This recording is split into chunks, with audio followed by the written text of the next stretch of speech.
Stubbs. Mother of God, you did it. You made it to the third installment of Sleeper Cell Santa Flakes, presented by Stubbs with Jason. That's right, you heard Max bark in the background, you heard all the lunacy, you heard all the craziness, and you're like, I can do this. I can finish this fight. And let me tell you, we've got a whopper of an episode waiting for you here. This last movie, not for the faint of heart. Uncle Megalon has selected one of his all-time favorites. I'm really looking forward to sharing this with you guys. We don't even really probably do this film justice in our discussion, but let me tell you, if you want an adventure, if you want to go on a ride, there's only one place to go, and that's Brazil. I've got more notes for this one than any of the others. I probably, this being one of my favorite movies, have less to say than you two. So I disagree because I'm He has nothing to say. He's going to be quiet, and that's it right there. I prolifically love this director. okay. Third movie. Yep. 1985, Brazil. Terry Gilliam. Gilliam did probably more memorable movies in his past and future. Time Bandits. Yep. Oh man, there's so many. Munchausen. I love Munchausen. Obviously, the connection Huge to flop. Monty Python is Connections the big to Monty things. Python, the only American Monty Python. Yep. The Time Bandits. the big one was 12 Monkeys. That was like the pinnacle of his career. He kind of went downhill from there. He did. I disagree. The Fisher King is really good. I love Fisher King, but no one knows about the Fisher King. That's I constantly tell people. It's one of those Robin Williams roles. I love Williams Robin roles. Williams. Jeff Bridges is great in it too. It's one of those ones that I agree. You feel terrible about him in that. It's a real gut punch. It's a good movie. His career took a turn after. His newer stuff is well. So there's a whole story with Gilliam. Well, right, but like he went on. He did Imaginarium, Dr. Parnassus, which is Heath worked Ledger's with last Heath role. Ledger. Yes, He did. It took him forever to do his Don Quixote. He tried, which has got Adam Driver in it, and what's his name in this? The lead guy. I don't know who's. I've got names. Hang on. Jonathan Pryce. Hang on. Jonathan Pryce. Yes, Jonathan Pryce is Don Quixote. And he is. Yeah. Oh. And I thought he was out of the business, honestly. Nope. He's notoriously hard to work with. But he's got tons of stuff. Fear and Loathing in Las Vegas. That's the other thing. Like it's fine. It's fine. I mean, we're just talking. No, we're just talking about his pedigree. Give him a We haven't even talked about Brazil yet. He didn't even get to finish go ahead. his introduction I don't to care. it. I don't care. Go ahead. You were just bringing it up. I was bringing it up. Okay, so back to Brazil. It is 1985 Brazil. The cast: Robert De Niro, Kim Greist, Jonathan Pryce, Ian Holm from Alien. I love his role in Bilbo this. Baggins is how He'll always how we be Alien to me. Yeah, that's fine. Bilbo That's fine. Baggins. It's Bilbo. Yeah, And gotcha. Romulus, if you want to go that far. Bring that. No, I rewatched that, by the way. Oof. That's degrading to his memory. It is. So this movie's kind of hard to put into a small paragraph. It's basically like a dystopian black comedy, I would say. Satirical. There's a lot of. Did you ever watch or read? I guess 1984. It's my favorite book. Yeah. Okay. All right. Well, other than Animal Farm's my favorite book, but Orwell 84. It's right behind Animal Farm. But it is the context for that. It's definitely drawn from 84. The theming, everything is all utilitarian but also escapism, trying to break the monotony of a bureaucracy. That's the big thing. I think, and for me, that's the theme is escaping the bureaucracy, and this movie is so relevant today more than ever, and it's becoming more relevant day by day, especially for the UK. So it's a hard movie to to really explain in a paragraph. You know what's difficult in one of my notes on here is, what is the story? Him breaking free from his No, it's not. cycle of his life. What do you mean when you say what is the story? What's the plot? The plot is him existing, I guess. So more context is that it starts with kind of just setting up the world somewhat, and then you're introduced to Jonathan Pryce's character, who is a humdrum cog in the system. He's who bureaucracy. Is a system analyst, I guess. That's why this is so hard to explain. It's a critique of how government overreach can affect all of our lives. I don't want to ruin the movie for everybody, but the beginning of the movie starts with a basic misunderstanding that's caused by government mismanagement, essentially, that leads to a man's death or detainment. And then them trying to correct it.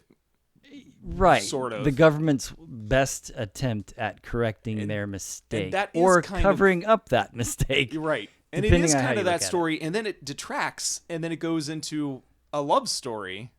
Well, that's the part of escapism that's the escapism part of the story that I personally love. Those flight scenes where he's dreaming, to me, still hold up. I mean... And it's all the symbolism that's... Sure, yeah. This movie's all symbolism, essentially. But you think about 78 Superman, those flight scenes, how amazing they were. It's supposed to... Because it's a dream. Yeah. He's literally like dreaming, and he's daydreaming some of this, I think, even some parts. But it's like and Gilliam's style is that everything is very practical and like absurdist kind of practicality. Like there's no way something like that should work, but it looks like it could work. Yeah. And then turns around and those flight scenes look like, he's on a wire. It looks like he could be on a wire, but it's a dream, so it doesn't matter. Yeah, it doesn't matter. But they're just beautiful. I mean, the bottom line... looks cool. I will also preface this discussion by saying that for a long time, Terry Gilliam was my favorite director. This was my favorite movie for a long time. It's kind of his magnum opus. To me, it is. People will point to 12 Monkeys. I think Brad Pitt kind of ruined that movie for me with the overreaching. We talk about range. Wow. For me, he went over the top. Everything in this movie feels put together, and no one's like outside of the realms of believability that the movie fits within that narrative. I'm just talking about particularly Brad Pitt in 12 Monkeys was over the top for me. Yeah, in that in particular, he feels like he's doing his own thing. Sure. Yeah, it's just too much. But I mean, if we're going to talk about range, Robert De Niro has a small role in this movie that surprised a lot of people that he would take a role like this. I've got one comparison, but go ahead. I love this role. I love him. Because I've never seen De Niro act like this. Grunty and grubby and just and he has a personality. Sure, like he's not just playing the grim, so in context, Jake LaMotta character. Yeah, what he is, he's a like vigilante who does service repairs. Vigilante repairman. That's what's so great for the air conditioner or for the central air systems. Because he's a freelancer. Yeah, he's a freelancer who just shows up, like brings himself into, I guess, apartments or wherever, holding a gun to someone so that he can do the work. But the theme is he's fighting the bureaucracy. Right. He is essentially freelance. Yeah. He's going against the machine. This is almost like a Pink Floyd song, right? Sure. So it's a big movie to put into a small amount of words. This is a movie you kind of have to experience. Like I said, 1984 is one of my favorite books, and yes, it does mirror that story, very closely. But there are other I mean, Terry Gilliam wasn't my favorite director for a long time for no reason. I mean, his shots, his use of fisheye lens is definitely catching on. I see that in so many movies nowadays. Well, I thought that was interesting too. There's some shots in this where I was like, this is ahead of its time, but it gets used a lot now. It gets used a lot now. Yeah. Those sets, if any of those are real locations, I would be blown away because it looks like everything was built for this. You can tell there's a lot of miniatures. Yes. It was made for like $12 million, by the way. Wow. Oh my gosh! Like I looked at the budget for it because I was like, that's insane. Because as I watched it, I was like, this is a beautiful movie. That just goes to show how great of a director he is to utilize that and create that kind of more money. with less. Wow, yeah. 12 million.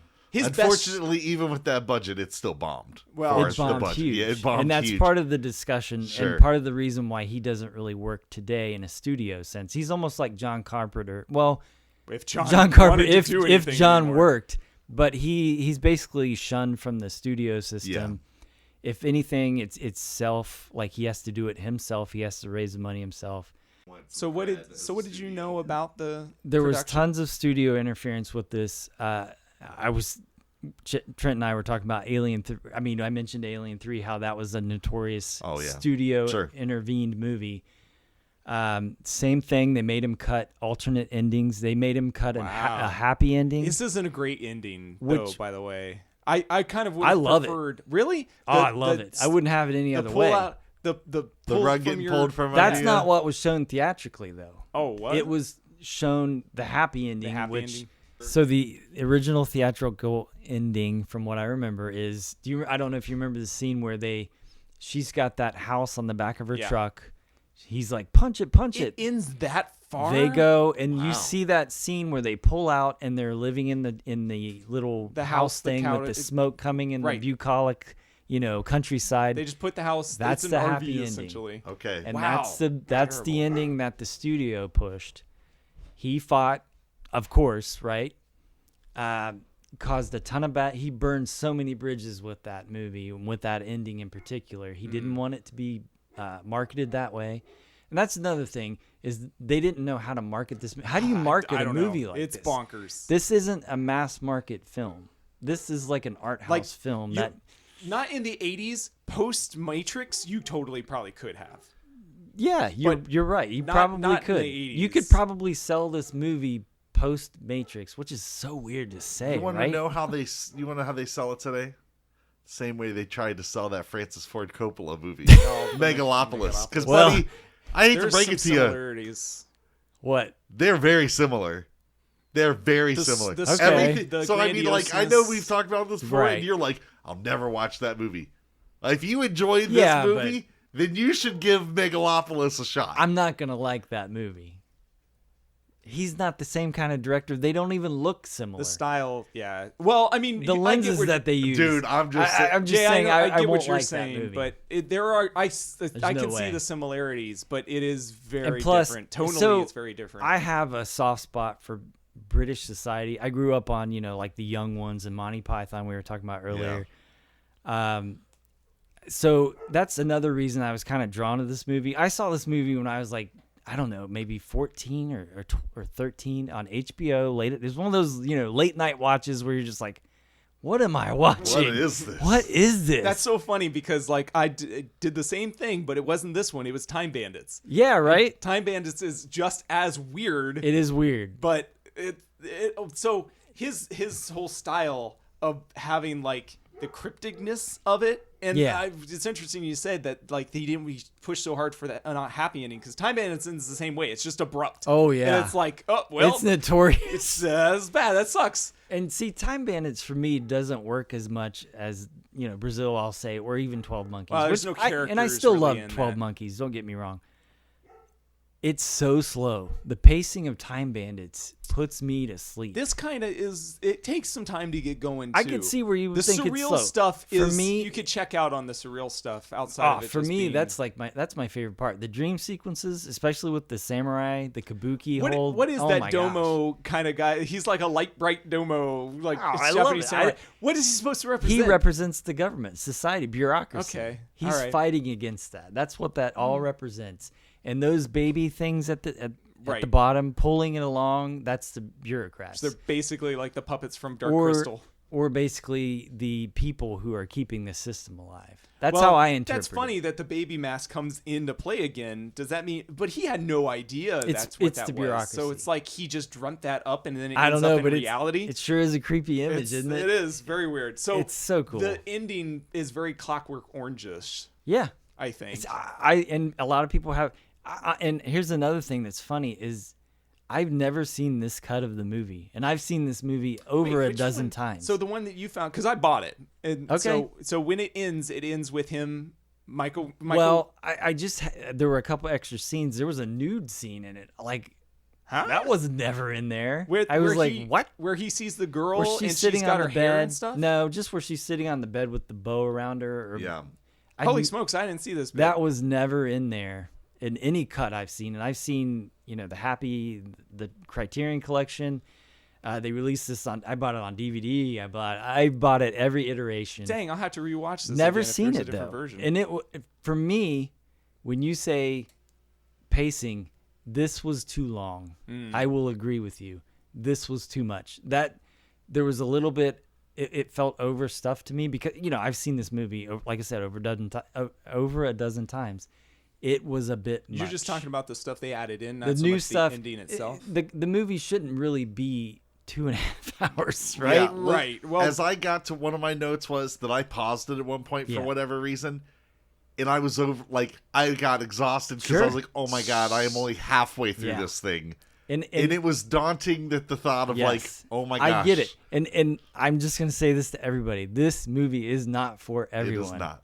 It is not for everybody. It is very full of symbolism. If you are literal, if you take your movies literal, this is not for you. No, it's not. Because it's all about the metaphors that are in play, right? Digital cut that I bought was 2 hours 12.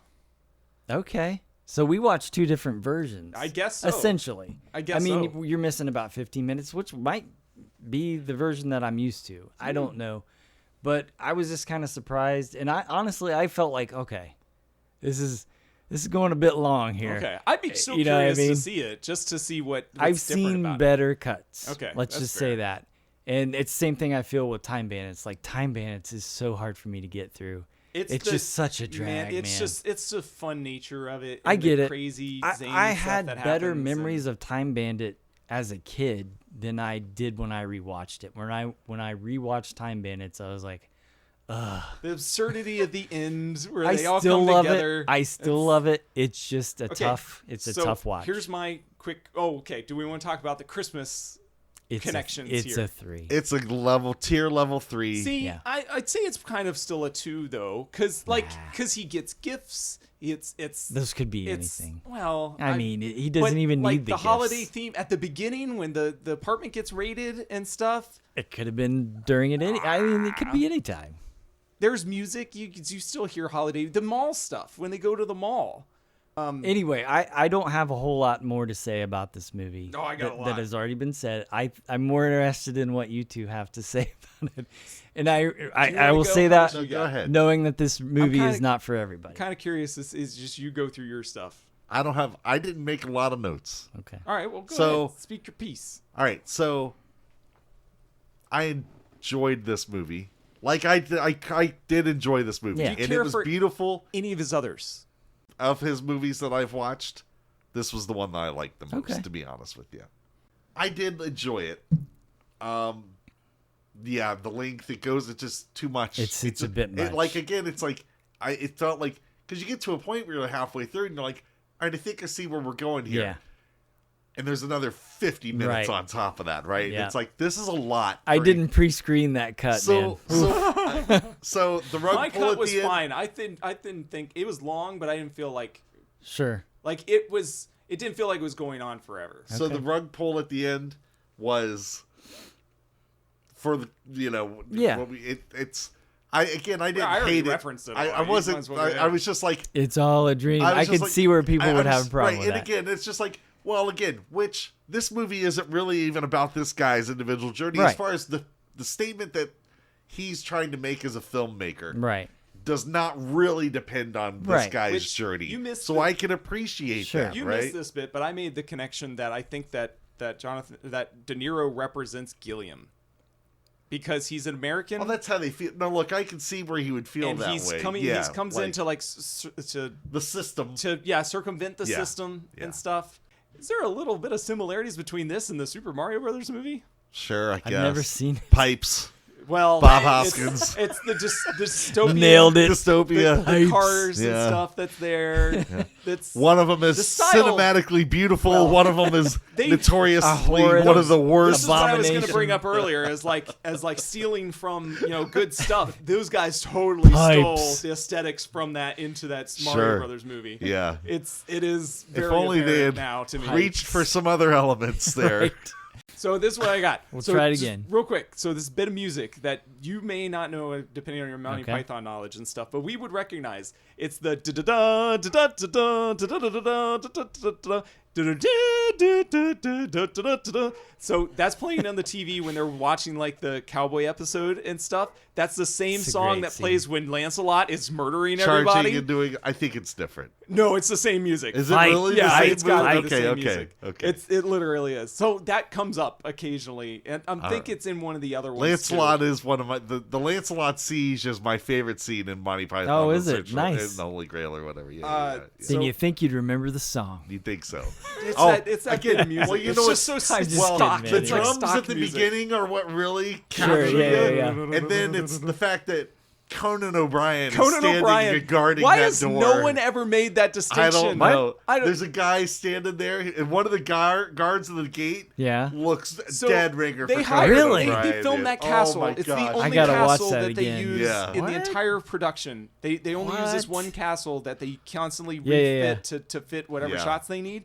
And I think it's in Scotland, and they must have just hired random extras and stuff. And there's Wow. this guy who's like the spitting image of Conan O'Brien. I gotta see it Who's now. Oh my standing as gosh, a that's guard. insane. Because in that And shot, he's even got a face of Oh, like they do even the close-ups expression- on this guy. Oh, it's so he looks yeah. so yeah. What? Lancelot. It's the gag where he's running, and Yeah. it's da-da-da-da-da-da, and then it cuts, and then he's still running, and then out of nowhere he just goes ha ha, and he stabs one of the guards, and the guy who doesn't get stabbed is Conan O'Brien. He just turns and he's like, hey, You're not supposed to go What? in there. And that's it. You never Oh see him my again. gosh. It's so Okay, weird. I It's gotta wild. see it. I gotta I see it now. forever, anytime like John Cleese or Eric Idle, they don't care. But like, I want someone to show Conan O'Brien this just so he can realize how odd it is that it looks like Someone him. had to have shown. I this don't to know. him. I hope so. It's so strange. This has to be something identified beyond us. I don't know. Maybe not. Maybe nobody else made this distinction. Okay, so the cast, which is really good. Ian Holm, I think, is kind of like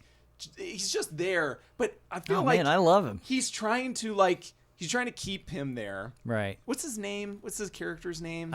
Is it Sam? No, Sam Lowry is the main character. Well, not Ian Holm. I meant the main character. I Oh don't yeah, remember Sam what Lowry. But, Lowry is the main character. he's trying to keep him there, but it also kind of seems like he's trying to skirt the responsibility He of stuff too. So like if you think about Sam Lowry, he's like the uber bureaucrat. Like he's the guy can do you everything. call. He can get things done, right? Right. So I think there's part that he wants him there to fix any kind of mistakes that he come knows up. nothing. He's like Oh, yeah. just management who I doesn't think have that's- any skills. I think that's Terry Gilliam's jab at middle management. Sure. Like these guys are Happens- nothing. They have happens no a lot. skill. Happens in the IT Yeah. crowd. Yeah. It I happens think in- that's just a jab. and- Right. Yeah. Right. So my other thing, speaking of that, is him being the Uber bureaucrat Yeah. is the references in other media that Okay. come from this. The Simpsons have done it. It's very much the Ministry. The Ministry of Information is very much Harry Potter. Yeah. Sure. The Ministry of Magic that is in Harry. They look almost exactly like the foyers and stuff that are in this Yeah. movie. I can see that. It's in Doctor Who. I don't know how much Doctor Who you really have Not seen. much, But there's yeah. a lot. His mom with the stretching of the face. There's literally a That's character in Eccleston's Doctor Who run. Okay. There's literally that. It might be Tennant. I don't remember. Oh, I bet they stole that directly from. Did you ever then. play the Stanley Parable? I've heard No, of that game. I know yeah, what yeah, it yeah. is. The So- Stanley Parable is basically like repeating events or like paradoxes and Oh, stuff yeah, that yeah. keep happening in things. Yep. Like the end scene where he goes up the elevator to the chairman's office and stuff. That Right. entire scene with the giant doors and everything is basically in that Nice. game. And it reveals like an ending because Nice. the Stanley Parable, there's like multiple endings that you can get. Even Okay. to the point where I think you go into that big nuclear facility room that the chair What? is in. Wow. Yeah, you should play that Jeez. game. It's great. And then the other one that you just meant, the Uber bureaucrat, is Futurama. does an entire episode. Oh, I'm sure. Which is basically this, with the tubes for the messages and everything, right. and like they all work on bureaucracy. Like they have numbers, their pins and everything. It's literally that entire episode is Brazil. I could see that. It's crazy. Where's the name come from? Brazil. The song. The song. It's just the song. I've thought about that. I don't know if if it feels like there's this faraway land, Brazil, where you can, if it's like his end point, it's the place where he eventually wants to break out of and get to. I don't know if that's the whole theme of Brazil itself, but as you alluded to, Jay, I know it's the name of the song, or they sing it in the song. But it's kind of weird. But I almost feel like there's more to it. Like there has to be, because it's not that he's not trying to break out. He's just trying to. And honestly, I don't know. I don't have an answer, but I'm kind of curious myself. There's got to be something press that's cited, or maybe not. Maybe Gilliam's just that type of guy to have been like, it means what you want to mean. Or it means something to me random. And no one else is going to know. Or something to that effect. I'll take it to my grave. I don't know. So the other thing that I had was just an observation, like going through the movie. And it could have been a cut thing if you guys watched a longer cut and I just never saw the payoff for it and stuff. So when he goes to deliver the check and the rambunctious ruffian kids burn his car, right. There's a guy who's spying on him. That's Terry Gilliam. It's Terry Gilliam? Yes. Yeah. Oh, okay. So he's behind and he's like peeking behind the corner, and then you see him right before the truck drives by and he runs away and you never see him again. Right. So that's it? That's him? That's him. Okay. That's a little cameo. I didn't notice, and that makes sense. It's hard to tell, but yeah, I think I got that from the DVD bonuses or something. Okay. Yeah. All right. That's fair. Yep. Man, that's funny. I love it. DVD bonuses. This movie really does. Dude, mean I've had something this to you. forever. Yeah, I think I had a We've talked VHS about it. copy. This is a movie for like 20 years. You've been telling me about. Oh yeah, man. Yeah, I mean, would I like and like I said, would I drink a beer with a guy and say, "Hey, man, you should really watch that Brazil"? Because no, it's not for everybody. But if you appreciate British humor, if you love books like Animal Farm in 1984, this is right up your alley. If you like Monty Python. If you're into Terry Gilliam movies, if we've mentioned a couple Terry Gilliam movies that you didn't even know were Terry Gilliam movies, check it out. That's true too. And his cast is always stellar, and always some kind of Python credit is in. Michael Palin is a pretty big part in this. Yeah. And it's pretty good. All right, so you got anything else? We know where this one falls. I mean, for me, it's pretty great. I bought it. All right, so look, while you say it's pretty great, I feel like to the average person, they're gonna think you hate them if you recommend this movie to an average person. My wife, out of all the stuff we've selected in previous things and stuff, it's not like we're going for the mass audience appeal thing. Well, but that's just what I'm saying in general. Sure. Like, if you are listening and you consider yourself like the casual film viewer, don't do it. Nah, because I just don't They'll know if hate there's. you. They will hate you again. They will hate think like if you. And so to me, within the context of what we had said, which was kind of a sleeper Christmas movie. Yeah. This would be the last Christmas you probably share with that person. They would be like, if you call that a Christmas movie, I don't want to spend no more cards. We're done. I'm going to watch Die Hard for the 5th time again. Again, I get but that. But this is fair within our hierarchy here, because it's tier 3. No. It's just the movies we've done so far, because your movie is the most probably easy to get into from an average viewer's perspective. Mine is just action fair schlock. And then this one takes a little bit more film nuance that you would have to appreciate to probably get it. I'd say watch a trailer and see if you like the style. This is for film nerds. Let's just put that. Nerds. I don't know if a trailer would help. I think a trailer would make it worse. Boy, that was a lot of fun. I just got to say, if you can pull that last one off as a Christmas movie in your house, you're the man. You are a god amongst insects. You are all that is man or all that is woman. You are a supreme being. You are, man, my goodness. As I alluded to in that episode, I am pretty sure that movie as a Christmas choice is pretty much a one-way ticket to spending holidays alone. And maybe that's your goal. Maybe that's what you're shooting for here. I get it. Peace and quiet is peace and quiet, you know. I did really like that movie. It's just a lot. It is, Yeah, it's a lot. But I do want to thank my two guests, Trent and Brian. They've joined me a couple of times throughout the year. We've just had a lot of fun. I've had a lot of fun putting this pod together this year. This is probably my last episode of the year, to be honest with you. So it's been great. And I'm kind of reevaluating it as far as like how often I'm looking to put episodes out. I have a lot of fun making videos. There's just, there's only so much time to do all of these things. So, and I look forward to keeping this moving. So hope you all have a blessed new year, and I hope to hear from you soon. Take care of each other.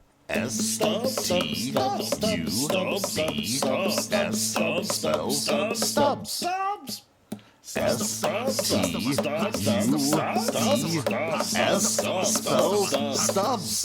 All done. No one would ever take this swing unless you're Francis Ford Coppola right now, right? You know what I mean? Okay, now I got to see this movie. Not in modern You've made me want to see this movie. You got to watch that movie now.